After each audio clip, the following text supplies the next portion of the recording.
জামুরিয়া নন্দীগ্রামে তীব্র চাঞ্চল্য। ভোরবেলা পুকুর পাড়ে হাঁটতে গিয়ে এক স্থানীয় বাসিন্দা হঠাৎই দেখতে পান ছড়িয়ে ছিটিয়ে রয়েছে শতাধিক আধার কার্ড, সঙ্গে ব্যাংকের একের পর এক চেক বই। মুহূর্তে খবর ছড়িয়ে পড়তেই চাঞ্চল্য এলাকা জুড়ে।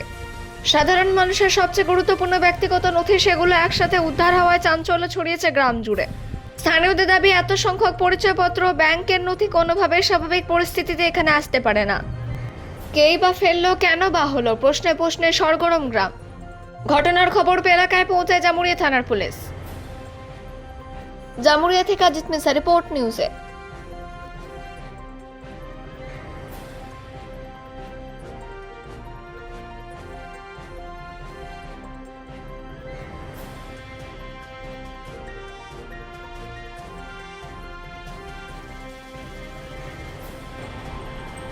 দেখুন, এই যে ১ নম্বর ওয়ার্ডে নন্দী গ্রামে প্রাক্তন কাউন্সিলরের বাড়ির পেছনে যে এত আধার কার্ড পাওয়া যাচ্ছে, সেটাই কিন্তু প্রমাণিত করছে যে তৃণমূলের আমলে কি দুর্নীতি, কি উন্নয়ন, এই রূপের যে উন্নয়ন ওরা যাকে উন্নয়ন বলছিল সেটা হয়েছে।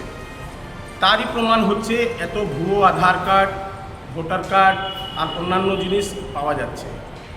আগেই আমি এই কথাটা ইন্টারভিউতে একবার বলেছিলাম যে এখন গোটা দেশের জন্য পশ্চিমবঙ্গের সরকার যে ছিল সেইটা এখন খতরা হয়ে দাঁড়িয়েছে।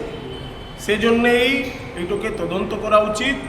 আর আমার মনে হচ্ছে যে রেশন দুর্নীতি বা কোনো অনুপ্রবেশকারী, সেটাও লিঙ্ক এখানে কিছু না কিছু একটি আছে, সেটা তদন্ত করা উচিত। তদন্ত করেই এটা জানা যাবে যে আসল বিষয়টা কী।